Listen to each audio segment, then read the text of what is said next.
This is the story of a farmhouse built by homesteaders in the 1800s who broke their backs clearing the forest on the land just to start the backbreaking work of turning it into a farm. In there somewhere, they also built this house, so it's understandable it's on the small side.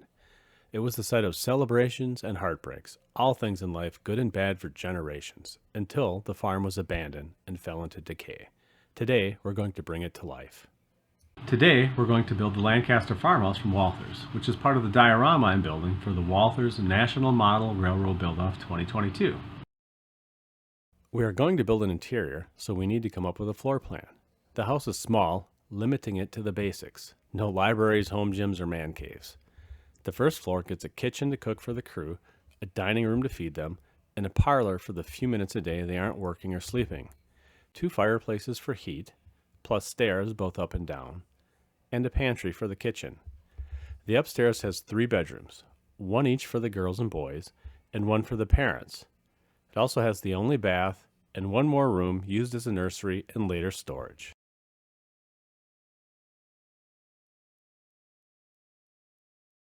Now that we have a floor plan, it's time to flesh it out in design. The kitchen gets cabinets and a pantry, with open spots for a stove and refrigerator. The kitchen sink is right in front of the window where Mama wants it. 2 fireplaces in the center provide heat, and a staircase to the upstairs sits in the dining room. The upstairs has a center hall, and off it are a bedroom for the parents, one for the boys, one for the girls, the only bathroom, and a small spare room. The interior needs a few details. We make a stove and refrigerator for the kitchen, railings for the staircase, doors for the upstairs, a bathtub, sink, and toilet for the bath, and finally, a piano for the parlor, because who doesn't love singing Christmas carols with the family? Yeah, but in the 1800s, that was the internet as far as entertainment was concerned. Everything was 3D printed, the floors and walls with an FDM printer and the details on an SLA. Next up were modifications. The exterior was weathered, with a few boards undercut with a hobby knife, then popped up, and everything was roughed up either with a wire brush pen or a hobby saw for the more weathered areas. The chimney had a few bricks removed. There is a tile with a small hole in the kit to top it, but I've never seen an actual chimney like that, so I opened the top up. I found a really cool picture of an abandoned farmhouse nearly identical to this kit, and it had a broken, sagging front porch, so I decided to break ours. I scored and cut the boards on the porch, making the far end fallen and splaying them up in the middle. Next, the front railing was broken and bent outwards. Several of the balusters were removed, and a few splayed, and the whole thing was angled down to the ground. The end railing got a similar treatment. The removed balusters were saved and will go on the final diorama. Next, all the parts were primed. The exterior is painted a light yellow.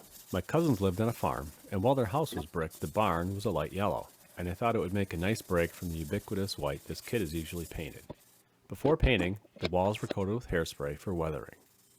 The windows, doors, and trim were painted white with a sponge. The walls were weathered using water to activate the hairspray and a stiff paintbrush. The southern walls were weathered more severely than the northern walls to better tie the building to its site. After I primed the ground floor, I found that it warped a little, so I decided I better glue it down as the first step to painting.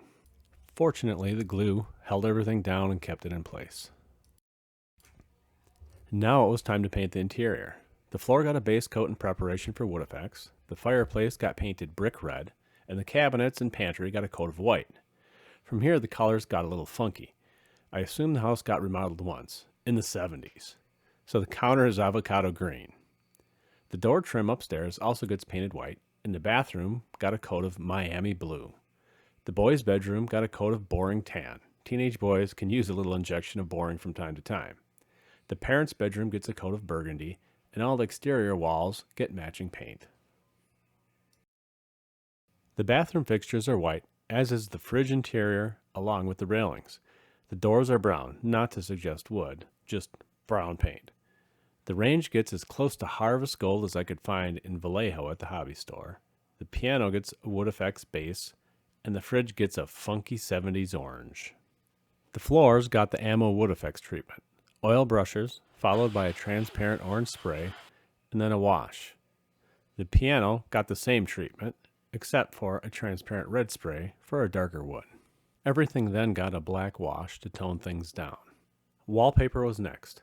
The girls' room got a floral pattern, the parlor got a dark formal pattern, a loud blue pattern went in the kitchen, and a groovy 70s print in the dining room.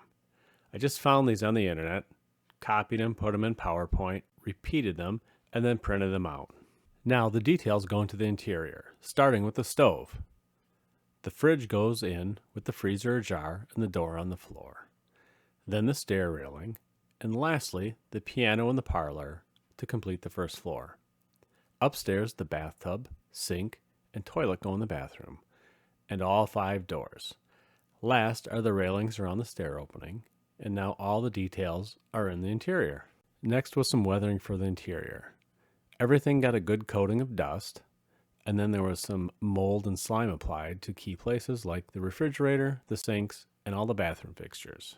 Next up was installing the windows and doors into the walls. I decided I wanted the kitchen door open, and did that off camera. It was a bit fiddly, and I wasn't sure it would work, so I didn't want to add another 40 minutes of video to sort through. But in the end, it came out great. Then, the glass was installed in the windows.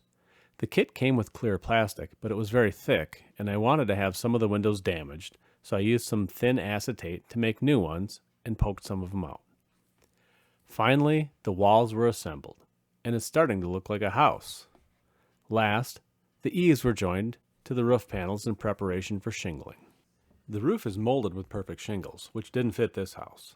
I made shingles from ordinary paper, cutting the tabs and separating each row. Every panel was covered from bottom to top, just like this one. It was incredibly tedious. I recommend purchasing pre-made sheets of paper shingles instead. But it did look good when completed. And with some of the shingles popped, it looked even better.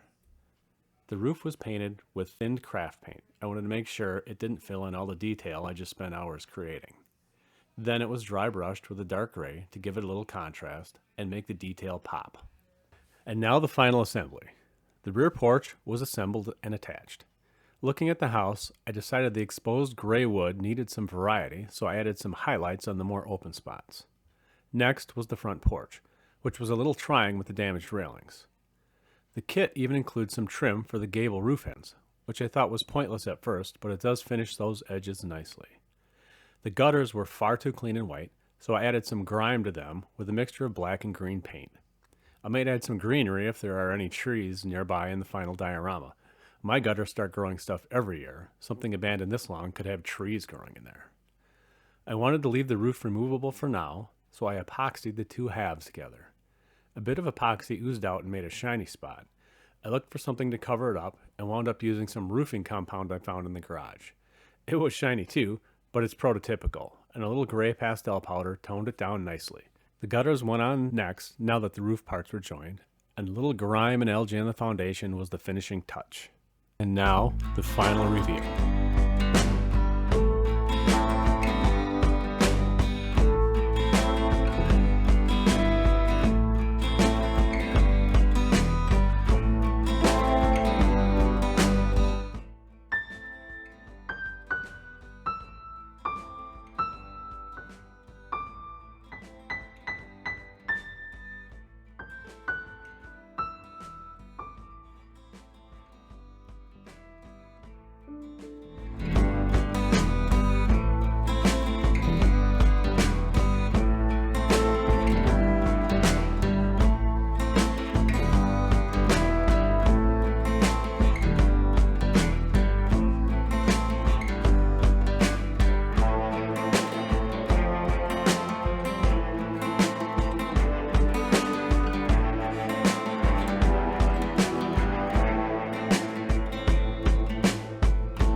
That is Walther's Lancaster farmhouse.